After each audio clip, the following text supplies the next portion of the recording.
ओम नमः शिवाय।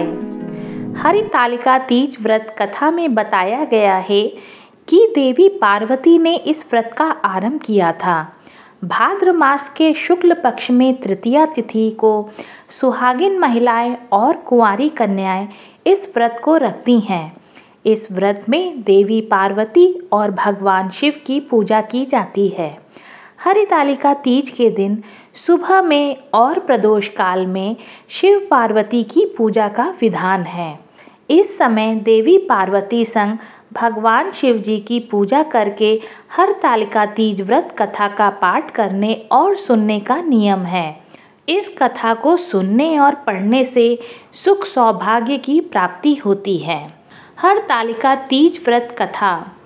जिसके दिव्य केशों पर मंदार के पुष्पों की माला शोभा देती है और जिन भगवान शंकर के मस्तक पर चंद्र और कंठ में मुंडों की माला पड़ी हुई है, जो माता पार्वती दिव्य वस्त्रों से तथा भगवान शंकर दिगंबर वेश धारण किए हैं, उन दोनों भवानी शंकर को नमस्कार करता हूँ। कैलाश पर्वत के सुंदर शिखर पर माता पार्वती जी ने श्री महादेव जी से पूछा, हे महेश्वर, मुझसे आप वह गुप्त वार्ता कहिए जो सबके लिए सब धर्मों से भी सरल और महान फल देने वाली हो। हे नाथ, यदि आप भली भांति प्रसन्न हैं तो आप उसे मेरे सम्मुख प्रकट कीजिए। हे जगन्नाथ, आप आदि मध्य और अंत रहित हैं। आपकी माया का कोई पार नहीं है। आपको मैंने किस भांति प्राप्त किया है? कौन से व्रत तप या जान के पुण्य फल से आप मुझको वर रूप में मिले? श्री महादेव जी बोले, हे देवी, सुनिए, मैं आपके सम्मुख व्रत को कहता हूँ जो परम गुप्त है। जैसे तारांगण में चंद्रमा और ग्रहों से सूर्य, वर्णों में ब्राह्मण, देवताओं में गंगा, पुराणों में महाभारत, वेदों में साम और इंद्रियों में मन श्रेष्ठ है, वैसे ही पुराण और वेद सब में इसका वर्णन आया है, जिसके प्रभाव से तुमको मेरा आधा आसन प्राप्त हुआ है। हे प्रिय, इसी का मैं तुमसे वर्णन करता हूँ। सुनो। भाद्रपद मास के शुक्ल पक्ष की हस्त्र नक्षत्र संयुक्त तृतीया तीज के दिन इस व्रत का अनुष्ठान मात्र करने से सब पापों का नाश हो जाता है। तुमने पहले हिमालय पर्वत पर इस महान व्रत को किया था, जो मैं तुम्हें सुनाता हूँ। पार्वती जी बोली, हे प्रभु, इस व्रत को मैंने किस लिए किया था, यह मुझे सुनने की इच्छा है, तो कृपा करके कहिए। शंकर जी बोले, आर्यावर्त हिमालय नामक एक महान पर्वत है, जहाँ अनेक प्रकार की भूमि अनेक प्रकार के वृक्षों से सुशोभित है, जो सदैव बर्फ से ढके हुए हैं और गंगा की कल कल ध्वनि से शब्दायमान रहता है। हे पार्वती जी, तुमने बाल्यकाल में उसी स्थान पर परम तप किया था और 12 वर्ष तक के महीने में जल में रहकर और बैसाख मास में अग्नि में प्रवेश करके तप किया। श्रावण के महीने में बाहर खुले निवास कर अन्न त्याग कर तप करती रही। तुम्हारे उस कष्ट को देखकर तुम्हारे पिता को बड़ी चिंता हुई। वे चिंतातुर होकर सोचने लगे कि मैं इस कन्या की किससे शादी करूं। इस अवसर पर देवयोग से ब्रह्मा जी के पुत्र नारद जी वहां आए। देवर्षि नारद ने तुम्हें शैलपुत्री को देखा। तुम्हारे पिता हिमालय ने देवर्षि को अर्घ और आसन देकर सम्मान सहित बैठाया और कहा, हे मुनीश्वर, आपने यहाँ तक आने का कष्ट कैसे किया? कहिए, क्या आज्ञा है? नारद जी बोले, गिरिराज, मैं विष्णु भगवान का भेजा हुआ यहाँ आया हूँ। तुम मेरी बात सुनो। आप अपनी कन्या को उत्तम वर को दान करें। ब्रह्मा, इंद्र, शिव आदि देवताओं में विष्णु भगवान के समान कोई भी नहीं है, इसलिए मेरे मत से आप अपनी कन्या का दान भगवान विष्णु को ही दे। हिमालय बोले, यदि भगवान वासुदेव स्वयं ही कन्या को ग्रहण करना चाहते हैं और इस कार्य के लिए ही आपका आगमन हुआ है, तो वह मेरे लिए गौरव की बात है। मैं अवश्य उन्हें ही दूंगा। हिमालय की यह आश्वासन सुनते ही देवर्षि नारद जी आकाश में चले गए और शंख चक्र गदा पद्म एवं पीतांबरधारी भगवान विष्णु के पास पहुँचे। नारद जी ने हाथ जोड़कर भगवान विष्णु से कहा, प्रभु, आपका विवाह कार्य निश्चित हो गया है। इधर हिमालय ने पार्वती जी से प्रसन्नता पूर्वक कहा कि हे पुत्री, मैंने तुम्हें गरुड़ ध्वज भगवान विष्णु को अर्पण कर दिया है। पिता के इन वाक्यों को सुनकर पार्वती अपनी सहेली के घर गई और पृथ्वी पर गिरकर अत्यंत दुखित होकर विलाप करने लगी।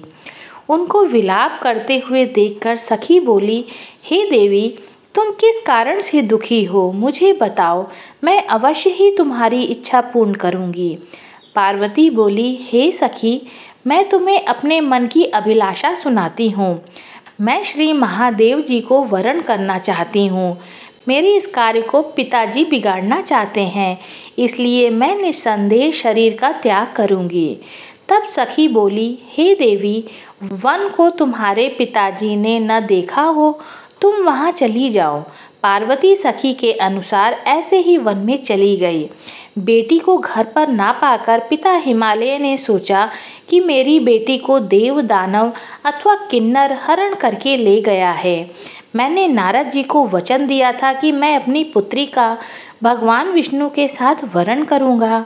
हाय, अब ये कैसे पूरा होगा? ऐसा सोचकर वह काफ़ी चिंतित होकर मूर्छित हो गए। सभी लोग हाहाकार करते हुए पहुँचे और मूर्छा दूर होने पर गिरिराज से बोले कि हमें आप अपनी मूर्छा का कारण बताओ। हिमालय बोले, मेरे दुख का कारण यह है कि मेरी रत्न रूपी कन्या का कोई हरण करके ले गया है, या सर्प डस गया है, या सिंह या व्याघ्र ने मार डाला है। वह न जाने कहाँ चली गई, या उसे राक्षस ने मार डाला है। इस प्रकार कहकर गिरिराज दुखित होकर ऐसे कांपने लगे जैसे तीव्र वायु के चलने पर कोई वृक्ष कांपता है। तत्पश्चात, हे पार्वती, तुम्हें गिरिराज साथियों सहित घने जंगल में ढूंढने निकले। सिंह, व्याघ्र, पीछ आदि हिंसक जंतुओं के कारण वन महाभयानक प्रतीत होता था। तुम भी सखी के साथ भयानक जंगल में घूमती हुई वन में एक नदी के तट पर एक गुफा में पहुंची।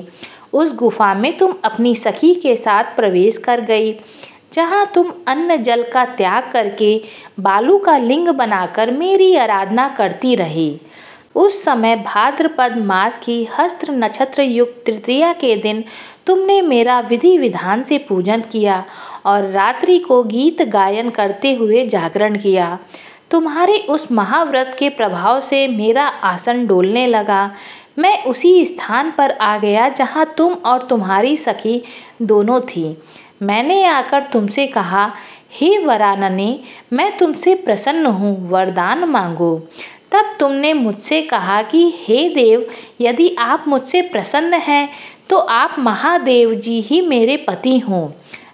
मैं तथास्तु ऐसा कहकर कैलाश पर्वत को चला गया और तुमने प्रभात होते ही मेरी उस बालू की प्रतिमा को नदी में विसर्जित कर दिया। हे शुभे, तुमने वहाँ अपनी सखी सहित व्रत का पारायण किया। इतने में तुम्हारे पिता हिमवान भी तुम्हें ढूंढते ढूंढते उसी घने वन में आ पहुँचे।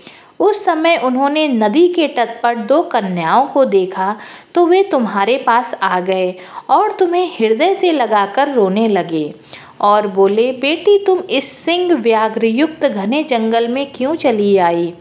तुमने कहा, हे पिता, मैंने पहले ही अपना शरीर शंकर जी को समर्पित कर दिया है, किंतु आपने इसके विपरीत कार्य किया, इसलिए मैं वन में चली आई। ऐसा सुनकर हिमवान ने तुमसे कहा कि मैं तुम्हारी इच्छा के विरुद्ध यह कार्य नहीं करूँगा। तब वे तुम्हें लेकर घर को आए और तुम्हारा विवाह मेरे साथ कर दिया। हे प्रिय, उसी व्रत के प्रभाव से तुमको मेरा अर्धासन प्राप्त हुआ है। इस व्रत राज को मैंने भी अभी तक किसी के सम्मुख वर्णन नहीं किया है। हे देवी, अब मैं तुम्हें यह बताता हूँ कि इस व्रत का हरतालिका नाम क्यों पड़ा। तुमको सखी हरण करके ले गई थी, इसलिए हरतालिका नाम पड़ा। पार्वती जी बोली, हे स्वामी, आपने इस व्रत राज का नाम तो बता दिया, लेकिन मुझे इसकी विधि एवं फल भी बताइए कि इसके करने से किस प्रकार के फल की प्राप्ति होती है। तब भगवान शंकर जी बोले, स्त्री जाति के अत्युत्तम व्रत की विधि सुनिए। सौभाग्य की इच्छा रखने वाली स्त्रियां इस व्रत को विधि पूर्वक करें। केले के खंभे से मंडप बनाकर उसे वंदनवारों से सजाएं। उसमें विधिवत रंगों के उत्तम रेशमी वस्त्र की चांदनी ऊपर तान दे। चंदन आदि सुगंधित द्रव्यों के लेपन करके स्त्रियां एकत्र हों। शंख, भेरी, मृदंग आदि बजावें। विधि पूर्वक मंगलाचार करके श्री गौरी शंकर की बालू निर्मित प्रतिमा का स्थापना करें। इसके बाद भगवान शिव और पार्वती जी का विधि पूर्वक पूजन करें। अनेकों नैवेद्यों का भोग लगाएं और रात को जागरण करें। नारियल, सुपारी, जवारी, नींबू, लौंग, अनार, नारंगी आदि मौसमी फलों और फूलों को एकत्रित करके धूप, दीप आदि से पूजन करके कहें, हे कल्याण स्वरूप शिव, हे मंगल रूप शिव, हे मंगल रूप महेश्वरी, हे शिव, सब कामनाओं को देने वाली देव, तुम्हें नमस्कार है। कल्याण स्वरूप माता पार्वती, हम तुम्हें नमस्कार करते हैं। भगवान शंकर जी को भी सदैव नमस्कार करते हैं। हे सिंहवाहिनी, मैं सांसारिक भय से व्याकुल हूँ, तुम मेरी रक्षा करो। हे महेश्वरी, मैंने इसी अभिलाषा से आपका पूजन किया है। हे माता पार्वती, आप मुझसे प्रसन्न होकर सुख और सौभाग्य प्रदान करें। इस प्रकार के शब्दों द्वारा उमा सहित शंकर जी की पूजन करें। विधि के साथ कथा सुनकर ब्राह्मण को दान दक्षिणा भेंट करें। इस प्रकार से व्रत करने वाले के सभी कष्ट नष्ट हो जाते हैं। ओम नमः शिवाय। बोलिए उमापति शंकर की जय। हर हर महादेव।